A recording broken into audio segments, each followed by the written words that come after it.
We all have that certain monster category that we put in high regard, and we here at the Duel Maniacs are no different.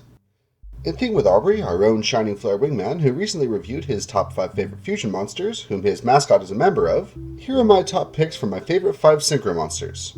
I'm Stardust Dragon, but you can call me Matt. If you asked any longtime player what their first thought is when they think of Synchro Spam, I doubt I'd be the only person to think of Blackwings. They were one of the best Synchro Spam decks back during the 5Ds era, primarily because they were a very aggressive deck that was very good at what it did. Admittedly, they did have quite a few hiccups over the days where Blackwings were still relevant, largely in the form of numerous cards that either do absolutely nothing to help their playstyle, or what they're intended to do only matters in an older format or the anime. A monster that definitely stood the test of time, however, is Blackwing Armor Master. It's a level 7 dark winged beast with 2500 attack and 1500 defense and requires a Blackwing tuner for its summon. It cannot be destroyed by battle, and you take no battle damage from battles involving this card. At the end of the damage step, if this card attacked a monster, you can place one wedge counter on that card, max 1. You can remove all wedge counters from your opponent's monsters. The attack and defense of all those monsters that had wedge counters becomes 0 until the end of the turn. In a time where monsters with high attack were just becoming easy to summon, came this arguably even easier to summon monster that could immediately cut your opponent's monster that they worked so hard to summon's attack to 0, regardless of if their attack was higher than your monster's or not. No damage to self and indestructibility was a huge helping hand, and I myself used this to great effect in Reverse of Arcadia. You can't have a list of good synchros without talking about Armadi's Keeper of Boundaries. This card is one that is frequently referred to when talking about other cards with similar effects. And for good reason. It's a level 5 light fiend with 2300 attack and 1500 defense, and if this card attacks or is attacked, your opponent cannot activate cards or effects until the end of the damage step.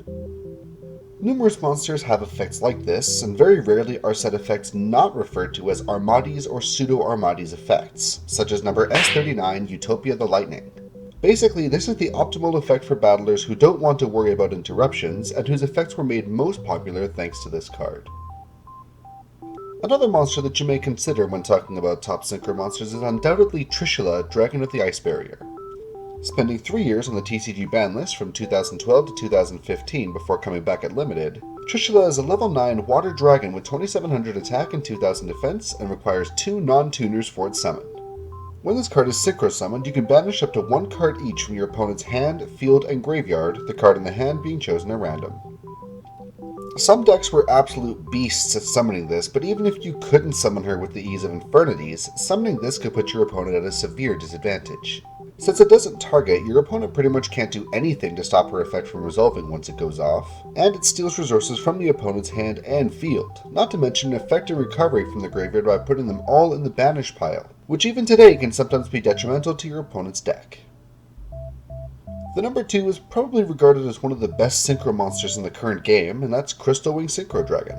First looking at her, you might initially think that she's a bit hard to use because she needs Synchro Monsters as her non-tuner materials, but any deck that puts any kind of emphasis on Synchro summoning shouldn't have any issue with this requirement.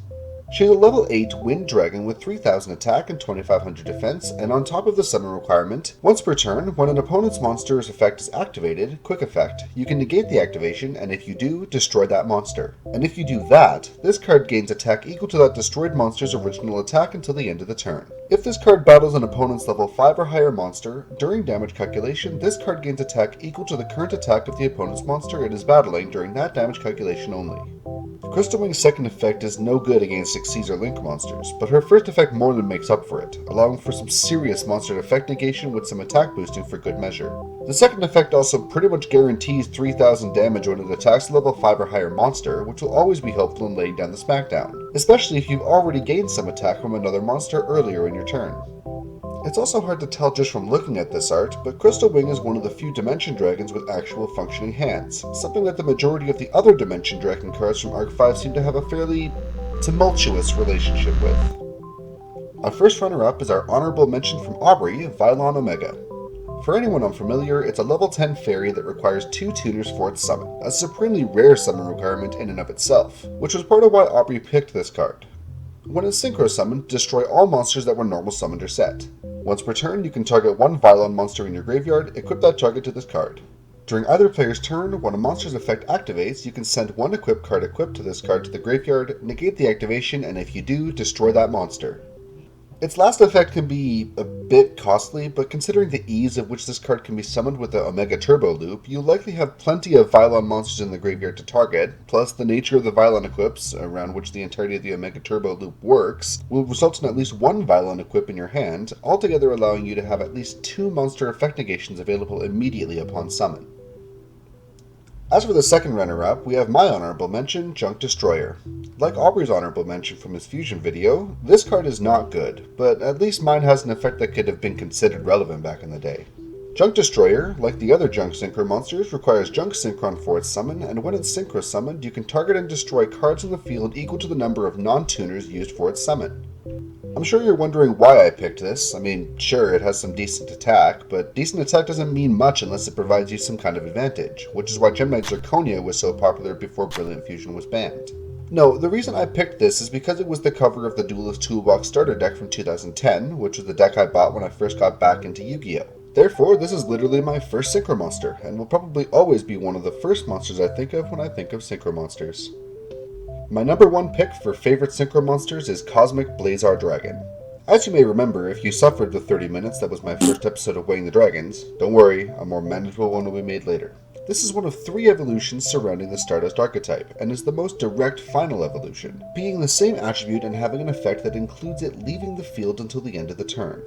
It's a wind level 10 dragon with 4000 attack and defense, requires a Synchro Tuner and 2 or more non-tuner Synchro Monsters for its summon. Must be Synchro summoned, and you can banish this card until the next end phase to activate one of these effects. When your opponent activates a card or effect, negate the activation, and if you do, destroy that card. When your opponent would summon a monsters, negate the summon and destroy that monsters. Or, when an opponent's monster declares an attack, negate the attack and end the battle phase. These effects are basically Stardust Dragon Assault Mode, Stardust Warrior, and Shooting Star Dragon's effects all rolled into one monster, all bundled with some high attack and defense and the only slightly difficult summon condition. However, this can be easily bypassed with cards such as King Synchro, which can summon a Synchro Monster when a Synchro Monster you control is attacked by your opponent by banishing that monster and 1 tuner from your graveyard, whose levels add up together.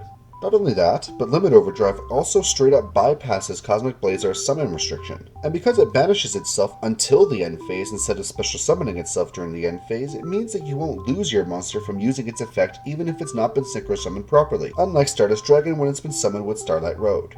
Not only that, but the art is just absolutely fabulous. You can't deny that they managed to come up with amazing art for a card that appeared for only a brief moment in the Japanese version of the anime and also from a profile that prevented pretty much any chance of seeing the art at all.